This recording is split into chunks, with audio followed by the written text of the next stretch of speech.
मोहतरमा deputy chairman खोलेंगे जब से काउंट होगा, इसलिए 5 मिनट मोहतरमा डिप्टी चेयरमैन साहब, मैं सिर्फ आपसे ये कहना चाहता हूँ कि मैं सुन्नी हूँ, सुनता जाता हूँ, बोलता कम हूँ, लिहाजा मेरे बोलने में रोकिए ना, बोलने दीजिए। आज आप फिर आपके पार्टी से कोई बोल नहीं पाएगा। अच्छा, मैं आपसे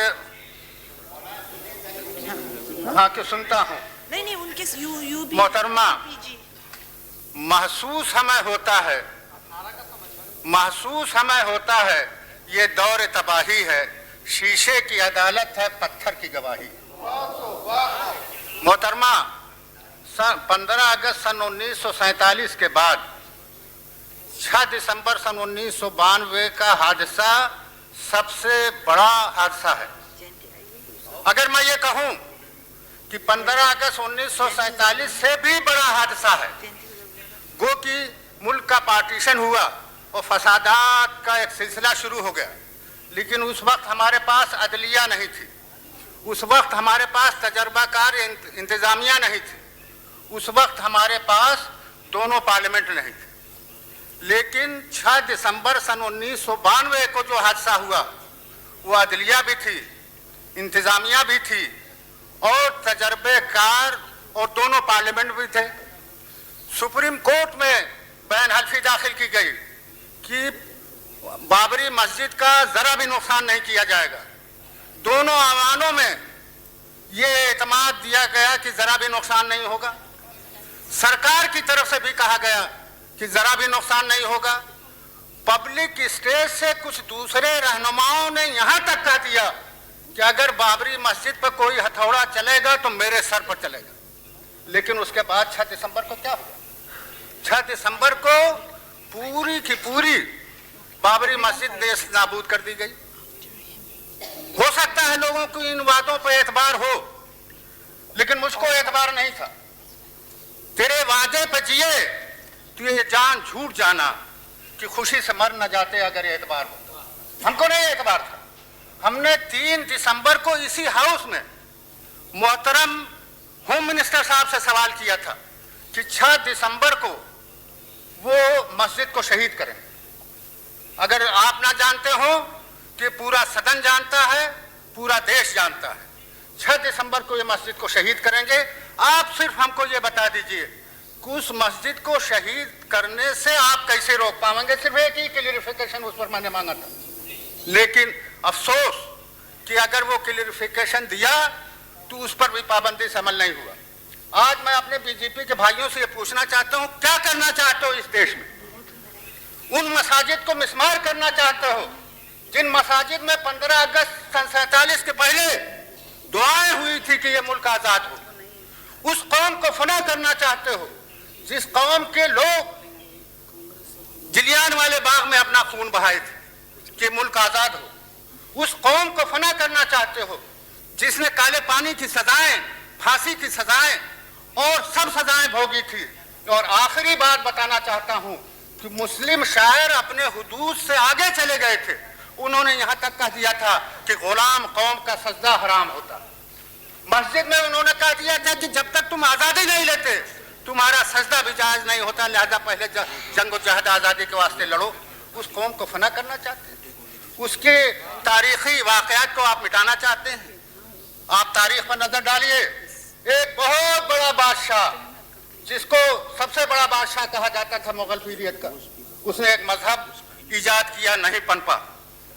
उसने इलाहाबाद को अकबराबाद कहना चाहा, वो नहीं हुआ। आप किस बलबूते पर तारीख बदलेंगे और नाम बदलेंगे और इबादत गाहों को आप गिराएंगे? आप यकीन जानिए कि तारीख ये शाहिद है कि तारीख को मिटाने वाला खुद मिट जाता है और तारीख नहीं मिटती। लिहाजा आज भी जरूरत है कि हम अपने तारीखी वाकयात को न भूलें। मोहतरमा, एक बात सिर्फ अर्ज करना चाहता हूँ, आज 15 अगस्त सन 47 में एक कीमती चीज हमारे पास बाकी थी, वो था एतमाद रहनुमाओं का। पंडित नेहरू का और लोगों का एतमाद था, उस पर कौम ने पूरा भरोसा किया था। आज हम परेशान हैं अपने जिले में जाने के वास्ते। लोग पूछते हैं किस बात पर भरोसा किया जाए। आज वो एतमाद टूट गए। आज एतमाद नहीं है। आप कैसे ये फिजा बहाल करेंगे? आप कैसे मुल्क को तामीर और तरक्की की तरफ ले जाएंगे? जो सबसे बड़ा खसारा हुआ इस मुल्क में वो एतमाद का खो देना हुआ। मैं फिर आपसे अर्ज करना चाहता हूं कि एतमाद बहुत बड़ी चीज है। पन्ना, जब वारेन हेस्टिंग्स ने इस मुल्क में जुल्म किया था तो ब्रिटिश पार्लियामेंट में इम्पीचमेंट ऑफ वारेन हेस्टिंग की हिस्ट्री लिखी गई थी। मैं तवक्को करता था कि इस वाक़े के बाद सब लोग मिलके न किसी पार्टी का नाम लेते, न किसी के भूल और चूक का नाम लेते, न किसी की दगाबाजी के नाम लेते, लेकिन आज पार्लियामेंट से हमको ये हथियार मिल जाता कि सबने मिलके इम्पीचमेंट ऑफ वारेन हेस्टिंग की तरह से इम्पीच किया है उन लोगों को जिन लोगों ने 6 दिसंबर सन 1992 को यह हादसा आया। आज हम किस मुंह से अपने मुल्क में, अपने जिले में जाएं? हम किस मुल्क में अपने भाइयों का एतमाद बहाल करें? कुछ तो आप हमको हथियार दीजिए, कुछ तो आप ऐसी फजा बनाइए जिस फजा में जो हथियार लेकर हम जाएं। हमको कोई शिकवा नहीं है, हम इस हक में नहीं है कि सेंट्रल गवर्नमेंट टूट जाए, रहे सेंट्रल गवर्नमेंट, लेकिन आप खुद तो सोचिए कि आपने क्या किया। आपने हाउस में ऐलान किया और बीबीसी से ऐलान हो गया, मैं भी गवर्नमेंट में था, और अगर मैं होता गवर्नमेंट में तो कैबिनेट को बैठाया रहता, उस दिन 1 मिनट खसकने न देता कि मुमकिन हो पता नहीं कौन सा वाकया हो जाए। आप इंतजार करते रहे कि जब मस्जिद पूरी तौर से फना हो जाए तब कैबिनेट की मीटिंग हो। इतना इन लोगों पर तो भरोसा किया, हम लोगों पर नहीं भरोसा किया। जिसने 3 तारीख को, अगर वक्त नहीं है नहीं तो मैं पढ़ देता कि मैंने क्या कहा था। मैंने 3 तारीख को कहा था, साफ लफ्जों में कहा था कि इनके अक़वाल, अफ़आल, अमाल हर तरह से साबित है कि 6 अगस्त को ये ध्वस्त करेंगे उस मस्जिद को। आप सिर्फ बताइए 6 दिसंबर को आप सिर्फ बताइए क्या करना चाहते हैं। तो मोहतरमा, मैं फिर आपसे यह कहना चाहता हूँ कि जो रोल होना चाहिए था, 6 बजे तक बीबीसी से खबर आ गई, यहाँ खबर नहीं मिली, और उसके बाद फसादात का पहाड़ फूट पड़ा। कानपुर में मान लीजिए, हमारे पास वाकयात हैं कि जब कानपुर में लोग गए शिकायत करने तो उन अधिकारियों ने कहा हमारा कोई ठीक नहीं, कई दिन तक रहेंगे। और खूब, जैसा कि अभी के मेरे एक दोस्त बता रहे थे, 2 मिनट खूब मुनज्जम साजिश के तहत जो है कानपुर को फसाद किया गया। भोपाल में हमको किसी ने बताया, पता नहीं कहां तक सही है, कि कार सेवक लौट के गए तो होम गार्ड की वर्दी पहन करके उन्होंने फसाद कराया। मैं एक चीज जानना चाहता हूं, आज मुल्क के सामने सवाल है, सूरत में कैसे हुआ, बंबई और महाराष्ट्र में कैसे हुआ? और महाराष्ट्र का आप आंकड़ा सामने रख लीजिए चौहान जी, मैं भी वहां से वाकिफ हूं।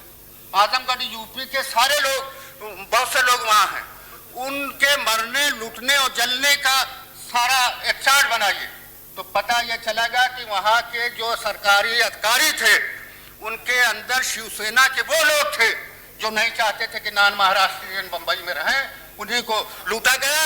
मेरे गांव के औरतें और बच्चे जो कुछ नहीं कर रहे थे, पुलिस वालों ने जबरदस्ती उनको निकाल के शूट किया और उनकी दुकानों को जला दिया, उनकी दुकानों को लूट लिया। इसका क्या जवाब है? ये क्यों हुआ, ये कैसे हुआ? बीजेपी वाले हमारे मुखालिफ थे, बीजेपी से हम उम्मीद नहीं कर सकते थे उनकी सरकारों को, और आपने बीजेपी को जो डिसमिस किया वो ठीक किया, मैं इसको कहता हूं, मगर देर में किया। अगर आप 15 नवंबर को डिसमिस करके सब चीज अपने हाथ में ले लेते, आप सोचेंगे और सरकार में भी रहेंगे। सरकार में तो वक्त से अगर कोई फैसला किया जाता है तो उस पर अमल सही होता है। अगर सोच के ये करेंगे, ये करेंगे, ये करेंगे, तो जाहिर बात है उसका वही असर होता है जो आज ये इस मुल्क के अंदर फंस हुआ। तो मैं बस आखिरी बात, एक बात ये कहना चाहता हूं कि आप सिर्फ ये बताइएगा कि महाराष्ट्र और सूरत में जो टॉप के अधिकारी हैं वो आज सस्पेंड हुए कि नहीं? ट्रांसफर कोई चीज नहीं, अगर वो सस्पेंड हो गए हैं तो बताइए, उनको सारी जिम्मेदारी उनके ऊपर दीजिए। हम तो ये कहते हैं मुख्यमंत्री के ऊपर देना चाहिए, लेकिन अगर किसी मसले से आप नहीं देना चाहते तो उन अधिकारियों को बंबई और महाराष्ट्र या जहां भी आपकी सरकार। इसी के साथ आखिरी बात का कि मैं अपनी बात खत्म करूंगा। उत्तर प्रदेश में जो जिले अयोध्या के करीब थे उन्होंने कर्फ्यू नहीं लगाया, उन्होंने पूरी तौर से जिले को कंट्रोल कर लिया। खुद मेरे जिले में जब 6 तारीख को यह वाकया हुआ तो मैंने कहा कि आज पार्लियामेंट में जाना ठीक नहीं, आज मेरी खिदमत की जरूरत मेरे जिले के अंदर है। और एक वक्त आया कि पथराव और पीएससी दोनों तरफ से आ गई, बीच में मैं खड़ा हो गया। उनसे मैंने कहा तुम लोग को पीएससी और एडमिनिस्ट्रेशन से कहा कि एक कदम आगे ना बढ़ो, गुस्सा है मैं शांत करता हूं। और उनके पास गया, मैंने कहा कि इस गुस्से से कोई होने वाला नहीं है, पूरे उसके साथ जो है अपने जोश को इस वक्त होश में बदल कर काम करना चाहिए। दोनों ने मेरे अपील उसको मंजूर किया। मैं ये कहना चाहता हूं कि अगर उत्तर प्रदेश में फैजाबाद डिवीजन में किसी जिले में किसी अधिकारियों ने बहुत हुस्न खूबी के साथ मामला बचा लिया है तो उनको इनाम देना चाहिए, उनको इनाम देना चाहिए। और जिन लोगों ने उसमें खास तौर से आजमगढ़ को सर फहरिस्त आना चाहिए, और जिन लोगों ने नहीं किया है उनको जो है बिल्कुल जितनी सख्त सजा होनी चाहिए उतनी सख्त सजा देनी चाहिए। आखिर में सिर्फ एक बात मैं कहना चाहता हूँ। You'll have to finish now. Please conclude. अच्छा, आपकी बात मान लिया साहब। अच्छा, now please, I'm going to call the next.